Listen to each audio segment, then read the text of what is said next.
El argumento cosmológico de Leibniz es uno de los argumentos cosmológicos para la existencia de Dios. Es probablemente mi favorito. La razón es porque llega al corazón de lo que el teísta está defendiendo: la existencia de un ser necesario.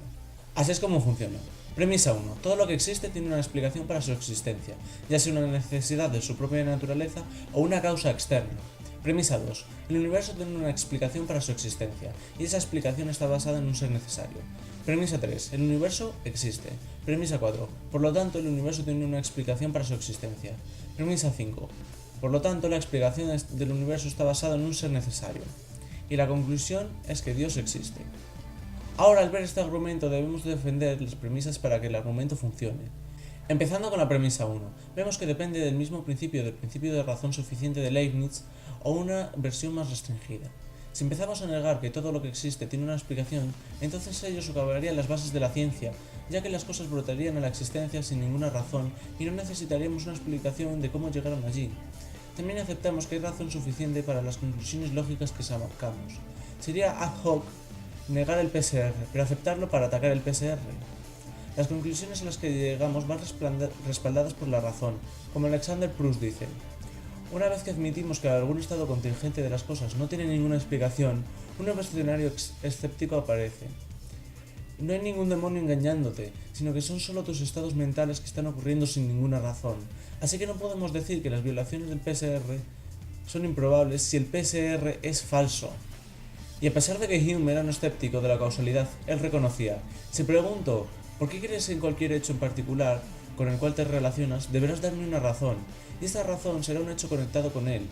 Pero como no podemos proceder en este tema hasta el infinito, al menos tienes que terminar en un hecho el cual está presente en tu memoria y tus sentidos, o admitir que tu creencia está completamente sin un fundamento. Así que no veo que la premisa 1 sea controversial. En la premisa 2 es donde la mayoría de objeciones se concentran. Las primeras: ¿por qué el universo no puede ser necesario? Y él mismo su propia explicación. Muchos ateos como Hume argumentan que el universo es necesario y es el fundamento por el cual razonamos todo lo demás. Sin embargo, dada la evidencia científica y el razonamiento filosófico, vemos que definitivamente este no es el caso, porque para que el universo fuese necesario, debe ser eterno, significando que esto que no puede fallar en existir. Y también no debe cambiar, que significaría que debe ser como es en todos los mundos posibles. No hay otra forma en la que el espacio-tiempo pudo ser, lo que significaría que el determinismo fuerte es verdad. Pero nuestra intuición nos dice otra cosa. No hay nada ilógico en la posibilidad de que otra parte del universo fuese diferente. Pero yendo más allá de la mera intuición, dado el principio de incertidumbre de Heisenberg, podemos ver que en las diferentes mediciones en partículas obtenemos diferentes resultados. Esto ha sido confirmado recientemente por experimentos de Anton Zeilinger. En 2011, él y su equipo confirmaron el teorema Kochen-Speckle, que dice: el resultado obtenido depende del contexto en ese momento, y no puede ser predicho antes. El resumen del experimento de 2011 dice: la teoría cuántica demanda, en contraste con la física clásica, no todas las propiedades deben ser simultáneamente bien definidas. El principio de incertidumbre de Heisenberg es una manifestación de este hecho. Entonces la carga está realmente sobre aquellos que están defendiendo el determinismo fuerte, demostrar que mediciones específicas realizadas por observadores fueron preordenadas, dado que la evidencia de mecánica cuántica sugiere lo contrario. El otro aspecto que debemos abordar es el de la investigación científica, que ha demostrado que el universo no es eterno y no necesitó existir en absoluto. Ambos, Friedman y Lemaitre, trabajando con la teoría general de la relatividad, predijeron que el universo se estaba expandiendo, y esto fue empíricamente demostrado por Hubble en 1929. Esto llevó a la conclusión de que el universo en expansión debió surgir de algún punto en el pasado. Finalmente, en 1965, dos astrónomos encontraron la evidencia de este evento, que mostró que el universo empezó a existir de un Big Bang. Ellos descubrieron la radiación de fondo de microondas, que fue predicha por los físicos que sería la radiación térmica residual del Big Bang. Esta evidencia confirma la existencia de un universo finito. A pesar de todo esto, se han formulado muchos modelos de un universo eterno, pero todos han fallado, y recientemente en 2003 el teorema Born-Guth-Vilenkin fue presentado, demostrando que cualquier universo en expansión no puede ser eterno en el pasado. Como dijo Vilenkin en 2006, se dice que un argumento es lo que convence a un hombre razonable, y una prueba es lo que se requiere para convencer incluso al hombre más irracional. Con la prueba en su lugar, los cosmólogos no pueden esconderse más detrás de la posibilidad de un universo eterno. No hay salida, deben enfrentar el problema de un comienzo cósmico. Aunque algunos argumentan que podemos evadir el teorema al postular que el universo se estaba contrayendo antes de la expansión, pero esto es simplemente poco razonable y viola la ciencia. Si el universo se estaba contrayendo, no pudo haberse expandido, como Vilenkin respondió a Victor Stranger. Esto suena como si no hubiese ningún problema con tener una contracción antes de la expansión, pero el problema es que un universo en contracción es altamente inestable. Pequeñas perturbaciones causarían toda clase de singularidades desordenadas, y nunca llegaría a la fase expansiva. Así que no podemos evadir el teorema Born-Guth-Vilenkin sin violar la ciencia. No hay salida. Deben enfrentar el problema de un comienzo cósmico. ¿Pero qué hay de la segunda parte de la premisa 2? ¿Por qué la explicación del universo debe ser un ser necesario? ¿Por qué no puede ser un multiverso? Pues incluso el teorema de Born-Guth-Vilenkin se aplica para niveles superiores de cosmología de branas.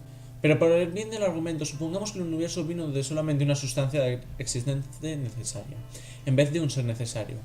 ¿Por qué apelar a un ser necesario cuando podemos decir que una sustancia necesaria existe? Y la explicación de por qué las cosas contingentes existen. Ambos se evaden la posición ilógica de un regreso infinito, dado que ambos son necesarios e incausados por definición.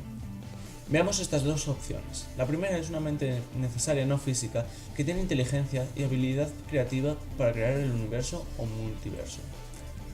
Pero el segundo es solo una sustancia que solo existe, así que para crear el universo debe ser capaz de hacer algo por sí misma, y por lo tanto, consciente, ya que una sustancia no consciente no puede obligarse a sí misma a crear algo contingente. Entonces la causalidad de agente sigue en vez de causalidad de evento, porque la causalidad de evento resultaría en una regresión infinita de eventos sin ninguna explicación final. Tampoco puede estar hecha de una sustancia que conocemos en el universo, dado que significaría que estaría hecha de sustancias contingentes. También debería ser independiente del espacio-tiempo, dado que es finito. Además, debe tener una inteligencia para entender cómo producir una variedad de cosas contingentes y el poder para hacerlo.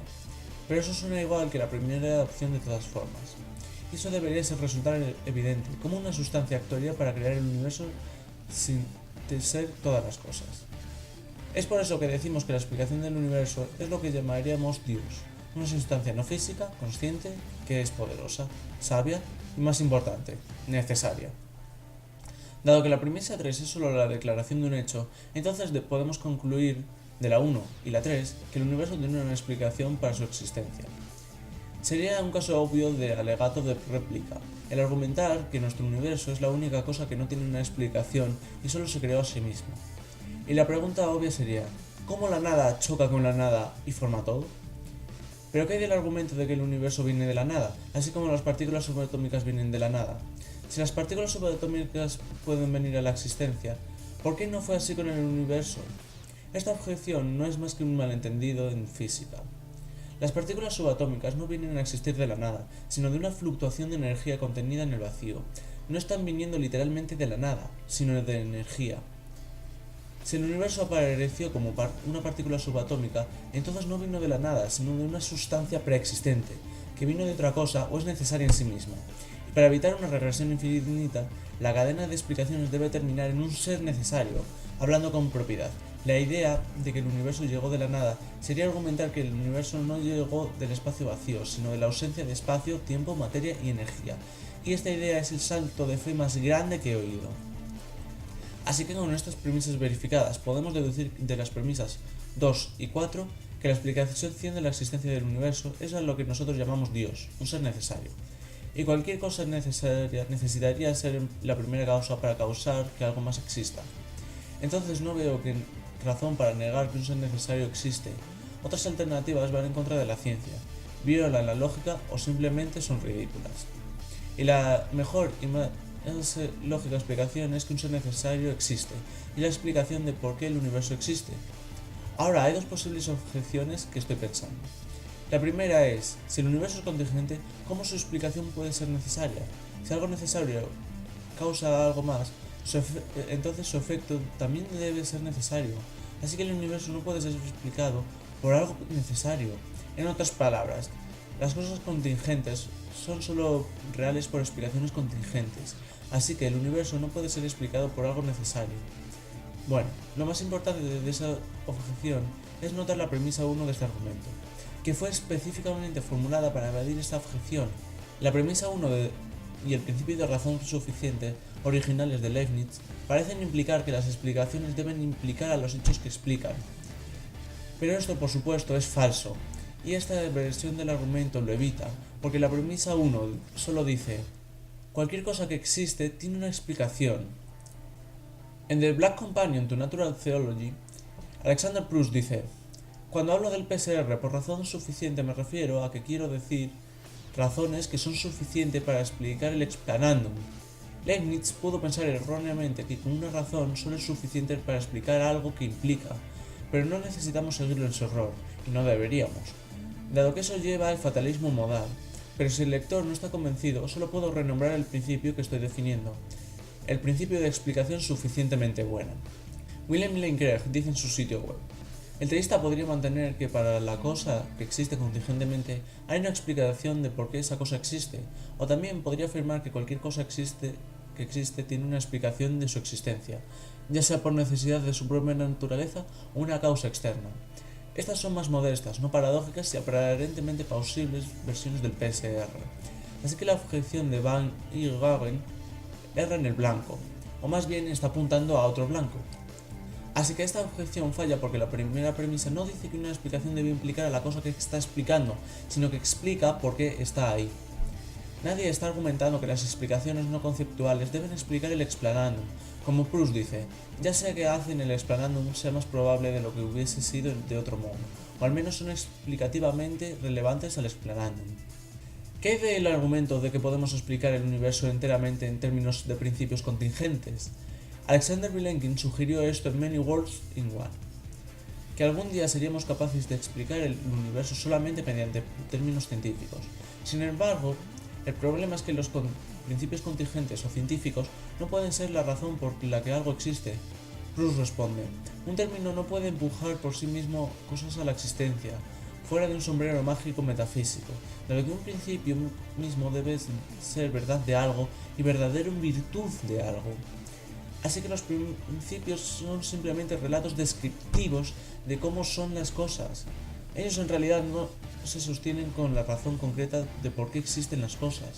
Entonces el argumento cosmológico de Leibniz es muy buen argumento. Si aceptamos la lógica de la premisa 1 y la ciencia detrás de la 2, debemos aceptar la conclusión de un ser necesario. Y al ver los problemas de las alternativas, la única inferencia lógica que podemos derivar es que un ser necesario es la explicación del universo.